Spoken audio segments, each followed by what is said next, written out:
देखिए, आज हम लोग पढ़ेंगे त्रिकोणमिति का अनुप्रयोग। ठीक है, तो हम लोग इसमें सबसे पहले जान लेंगे कि इसका आधार क्या है, तभी ये बना पाएंगे, नहीं तो फिर हम लोग सवाल नहीं बना पाएंगे।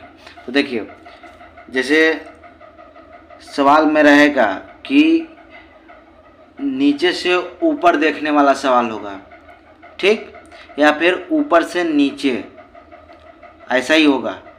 तो हम लोग को एक चीज़ ध्यान में रखना है कि जब भी बोलेगा कि नीचे से कोई व्यक्ति हो या फिर कोई वस्तु हो ऊपर की दिशा में देखता है, यानी नीचे से ऊपर, मान लीजिए कि ये आदमी है और ये सी को देखता है, ठीक, तो ये नीचे से ऊपर की ओर देखता है, तो नीचे से ऊपर की ओर जो ये कोण बनता है ना नीचे, इसको उन्नयन कोण बनते हैं। ठीक है, और जो ऊपर से नीचे की ओर देखते हैं, ठीक, जैसे सी, मान लीजिए कि यहाँ पे कोई आदमी है, ये सी एक आदमी है और ये नीचे की ओर देखता है, तो फिर नीचे और ये जो डॉट डॉट से दर्शाए हैं इसके बीच में एक कोण बनता है यहाँ पे, इसको बोलते हैं अवनमन कोण।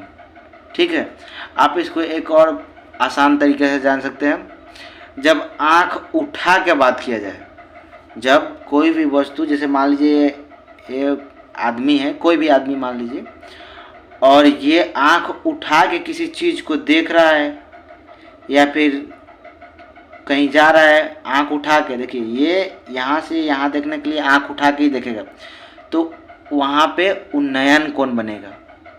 कहीं भी प्रश्न में जब बोले कि नीचे से कोई व्यक्ति ऊपर वाले चीज़ को देखता है, मतलब आँख उठा के देखता है, तो वहाँ पे उन्नयन कोण ही बनेगा। और जब भी बोले, जैसे किसी मीनार से नीचे देखना, या फिर मान लीजिए कि कोई स्तंभ है, वहाँ से खड़ा होके नीचे किसी वस्तु को देख रहा है, यहाँ से खड़ा होके, तो जब ऊपर से नीचे यानी आँख झुका के देख रहा है, तो समझिए कि वहाँ पे अवनमन कोण बनेगा। ठीक है, देख लीजिए, जो यहाँ से इधर देखेगा तो उन्नयन कोण, और यहाँ से इधर देखेगा तो अवनमन कोण।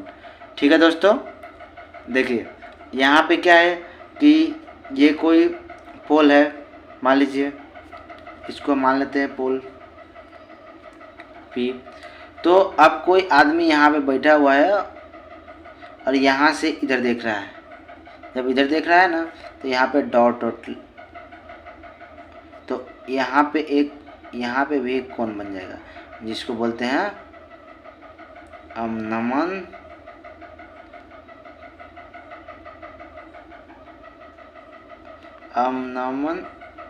देखिए अवनमन कोण। ठीक है, तो इसको ये बात एकदम ध्यान में रखना है, तभी आगे आप लोगों को प्रश्न बनाने में आसानी होगी, नहीं तो बहुत मुश्किल हो जाएगी। ठीक है, पहला ये हो गया। दूसरा रूल, हम जब कोई भी सवाल में देखेंगे कि पोल, मान लीजिए कि ये पोल हो गया, भाई पोल खड़ा ही रहेगा ना, तो पोल का मान दिया है और हमको यदि यहाँ से यहाँ तक डोरी का मान पूछ रहा है या फिर किसी भी चीज़ का मान पूछ रहा है, तो हम इसके कौन से फलन का यूज करेंगे। तो यहाँ पे P होता है, मान लीजिए ये P होता है और यहाँ पे H होता है और ये B। ठीक, तो अब हमको ये खोजना है और P दिया है, H खोजना है, तो हम लोग को पता है कि H और P का रिलेशन कौन से फॉर्मूले में होता है, तो साइन में होता है। ठीक, तो वहाँ पे साइन थीटा रखेंगे, थीटा का मान कोई भी में जितना कोण बनाता हो वो रखेंगे। ठीक है, कभी भी ये आप लोगों को इसका रिलेशन संबंध में आना चाहिए। मान लीजिए कि B दिया हुआ है और हमको P बोल रहा है निकालने के लिए, तो B और P का रिलेशन कौन से फॉर्मूले में होता है, तो tan में होता है। P by B. तो इसको ध्यान में रखना है। मतलब जब देखिए आपको कौन पता चलने लगा कि उन्नयन है या अवनमन कौन है, और दूसरा कि ये किस फॉर्मूले का रिलेशन है, तो आप लोग इसको एकदम इजी वे में, एकदम आसान तरीके से बड़ा क्वेश्चन बना सकते हैं। उसमें कोई बड़ी बात नहीं है। और ध्यान रखें ये क्वेश्चन बार बार बोर्ड एग्ज़ाम में पूछे जाते हैं जो कि 5 नंबर के होते हैं, तो इस पर थोड़ा ध्यान ज़्यादा रखना है। ठीक है, तो अब इस हिसाब से हम लोग सवाल बताते हैं, आप लोग ध्यान से देखिएगा। ठीक, देखिए सवाल में क्या बोल रहा है। सर्कस का एक कलाकार एक 20 मीटर लंबी डोर पर चढ़ रहा है, ठीक, जो अच्छी तरह से तनी हुई है। डोर कौन सा है? ये डोर है। ठीक है, डोर तिरछा ही होगा, जो अच्छी तरह से तनी हुई है और भूमि पर सीधे लगे खंभे के शिखर से बंधा हुआ है। मतलब ये शिखर हुआ, ठीक, एक खंभा हुआ और उसका शिखर ए हो गया, और यहाँ से यहाँ क्या है? डोरी बंधा हुआ है, और इसी पे सर्कस का जो है वो जो भी कलाकार है वो चढ़ा हुआ है। यदि भूमि स्तर के साथ डोर द्वारा बना कोण 30 डिग्री हो तो देखिए, अब भूमि स्तर, तो भूमि तो यही है भाई, भूमि ये है, इसको बी मान लेते हैं। ये खंभा है, पोल अपना, ये क्या है? एच है, डोरी एच दिया गया है। देखिए यहाँ पे दिया गया है कि एक 20 मीटर लंबी डोर, तो ये डोर है, तो 20 मीटर यहाँ पे दिया गया है। फिर ये देखिए भूमि स्तर और डोर द्वारा बना कोण 30 डिग्री का है, तो ये भूमि हो गया, या डोर हो गया, इसके बीच का कोण 30 डिग्री हो गया।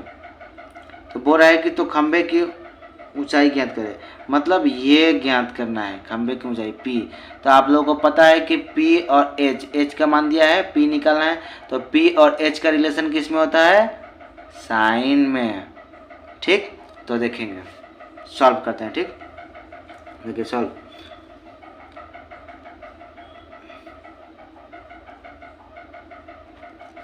दिया गया है त्रिभुज ABC में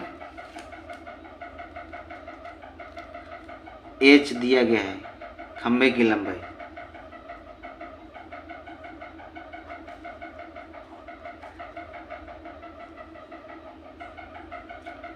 सॉरी H डोरी की लंबाई, ठीक, खंभे की लंबाई हम P मान लेते हैं।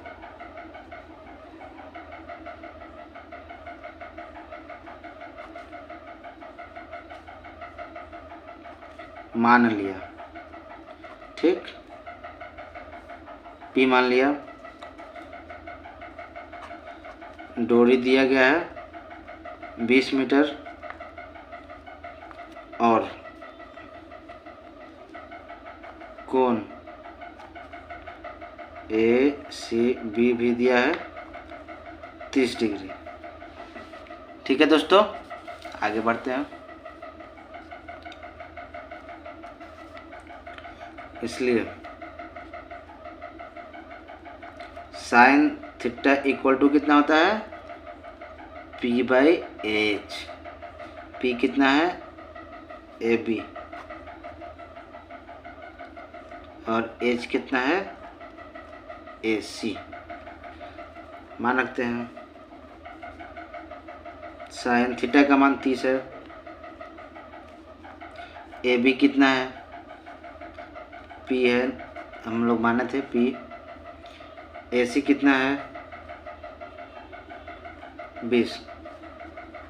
और देखिए साइन 30 डिग्री का मान कितना होता है? 1/2। समझ गया? तो इसको हम 1/2 लिख सकते हैं, P का P और ये 20। ठीक है, थोड़ा आगे बढ़ते हैं। अब ये क्रॉस में गुना हो जाएगा, पता है ना?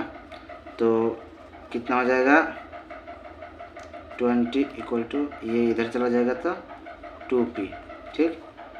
इसलिए p इक्वल टू 20/2 कट जाएगा 10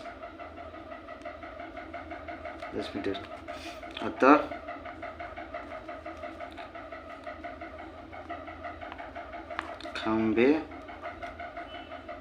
खंभे की लंबाई बराबर 10 मीटर है। ठीक है दोस्तों, तो हम लोग ऐसे ही सवाल बनाएंगे। एकदम इजी था और मैं उम्मीद करता हूँ कि आप लोगों को भी बहुत पसंद आया होगा। तो आप लोग भी ऐसे ऐसे सवाल बनाएं और जिस सवाल में प्रॉब्लम हो, दिक्कत हो तो कृपया कमेंट में ज़रूर लिखें। हम उसको समझाने की ज़रूर कोशिश करेंगे और आप लोगों को समझ में भी आएगा। ठीक है, तो आज इतना ही, बाकी का अगले क्लास में देखेंगे। ठीक।